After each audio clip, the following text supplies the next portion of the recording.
Hello everyone, Jason here from J1 Aviation. So today we are reviewing takeoff distance graphs.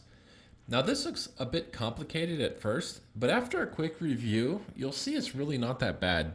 So some aircraft have these charts in their POH, and if you are preparing for your written exam, it's something you'll need to be able to understand. So I'll go ahead and run through this and hopefully it'll make some sense. So at first you can see this graph is divided into 4 sections. So to determine our takeoff distance, we'll need the inputs for each of these areas. They are outside air temperature, pressure altitude, takeoff weight, wind, and obstacle height to clear, if any. So when you're planning your flight, you'll need to obtain all this data prior to being able to calculate your takeoff distance. So let's work through this example provided on the graph. In this example, we have an outside air temperature of 15 degrees Celsius and a pressure altitude of 5650. So we'll start at the 15C degree mark at the bottom, and we'll move up until we reach 5650, which is just a bit under the 6,000 feet trend line. So once we reach where 5650 is, we'll stop moving up and then move to the right until we hit the reference line, which is where we'll be set up for the next parameter. So the next section is weight. In this case, our weight looks to be at the max on the chart of 2950. So in this case, there's no correction. So when there's no correction, we'll just continue straight across until we reach the next reference line. Now, just as an example, let's say our weight was 2,600 pounds. How would we correct for that? So in this case, we would follow the trend line down, trying to keep the same percentage distance between the trend lines. So you can see it's not an exact science here, but it will get you quite close. Okay, so for this example, with no weight correction, we would just move straight across. Next, we'll make corrections for the wind component.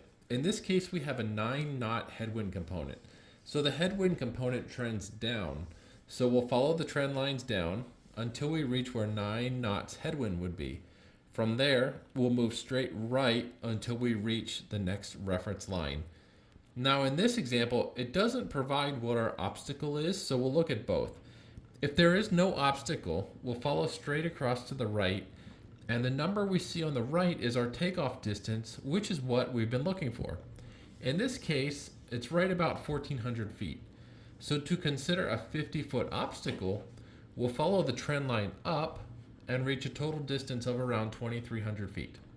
So that's really all there is to this chart. It's just about having your inputs, following trend lines, and proceeding to the next reference line. So now let's look at a potential question from the Private Pilot Test Prep Guide. Here are the parameters.